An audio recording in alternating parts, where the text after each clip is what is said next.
Episode की शुरुआत RV ने बताई कि उसके दिल और जीवन में एक विशेष और अलग जगह है और कोई भी यह नहीं कह सकता कि वह पूर्वी से बात नहीं करेगा या वह उसके जीवन में नहीं हो सकती।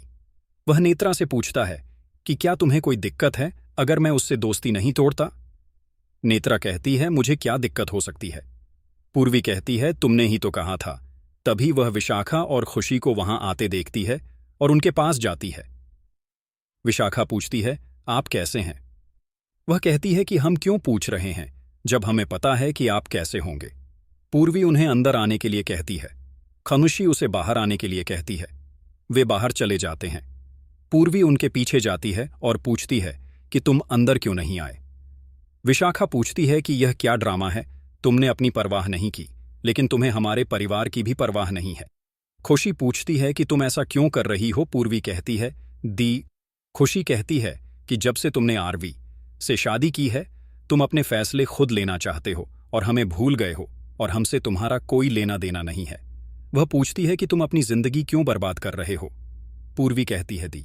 खुशी कहती है कि हमने सुना है कि तुमने आरवी और नेत्रा की शादी तय कर दी है और उसके सामने उनकी शादी का प्रस्ताव रखा है। विशाखा कहती है कि हो सकता है किसी ने आपको धमकी दी हो या फंसाया हो, लेकिन शादी जरूर हो रही है। आप क्या कर रहे हैं। नेत्रा आरवी के घर में है और हर कोई खुशी खुशी व्यवस्था कर रहा है। दिया कहती है नहीं, हर कोई बहुत चिंतित है और वे खुश नहीं हैं।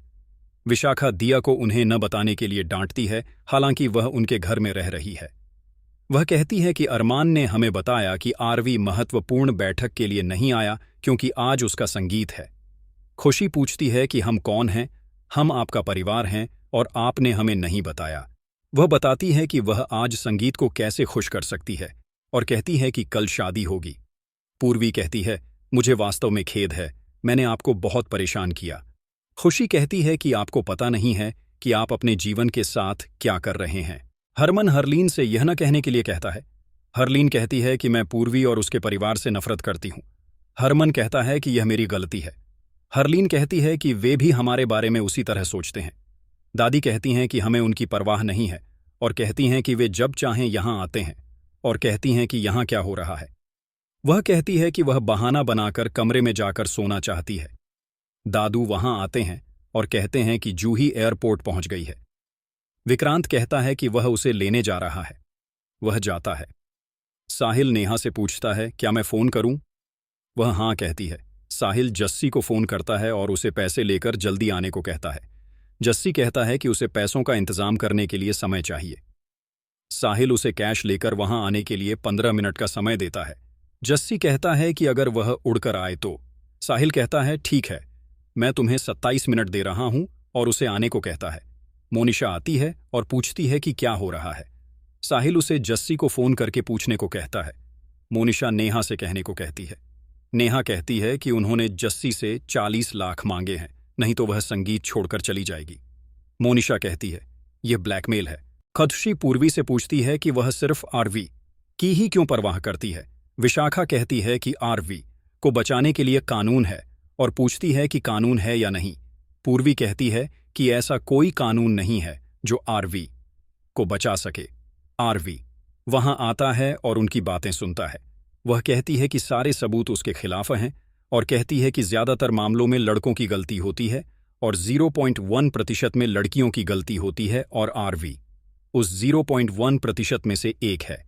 वह कहती है कि आपको पता है कि कोर्ट केस कितना लंबा चलता है और तब तक वह जेल में रहेगा। वह कहती है कि वह एक दिन के लिए जेल में था और उसे खाना नहीं मिल पाया और पुलिस उसके साथ बुरा व्यवहार कर रही थी। वह कहती है कि अगर वह जेल में रहा तो लोग उसके साथ बुरा व्यवहार करेंगे। वह कहती है कि अगर उसे दर्द महसूस होता है तो मुझे भी दर्द होगा।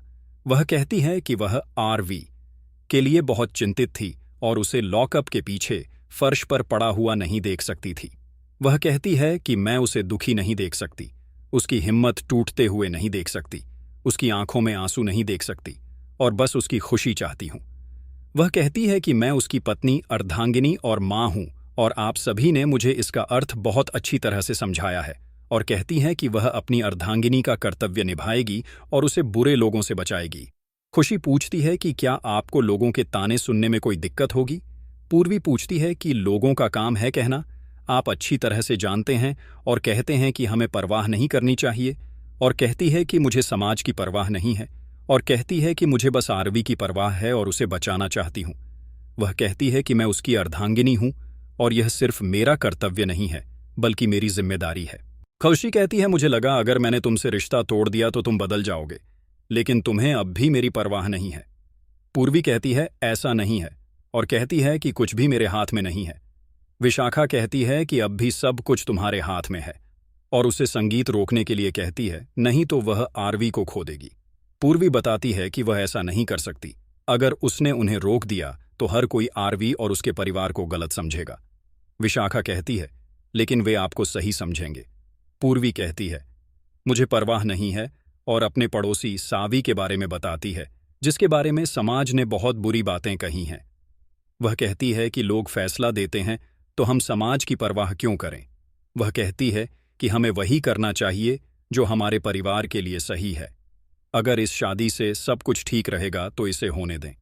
वह कहती है कि हो सकता है नेत्रा की जिंदगी उजागर हो जाए।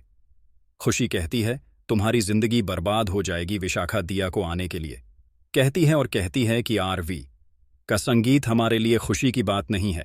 वह चली जाती है। दिया पूर्वी को गले लगाती है और रोती है। पूर्वी रोती है और कहती है कि मैं एक अच्छी बेटी या बहू नहीं बन सकी, मुझे आरवी को बचाने के लिए यह करना होगा। आरवी उसकी बात सुनती है और भावुक हो जाती है। वह अपने इरादों के लिए दोषी महसूस करता है और कहता है कि वह मेरी बहुत परवाह करती है और वह कहता है कि मैं उसके लायक नहीं हूं।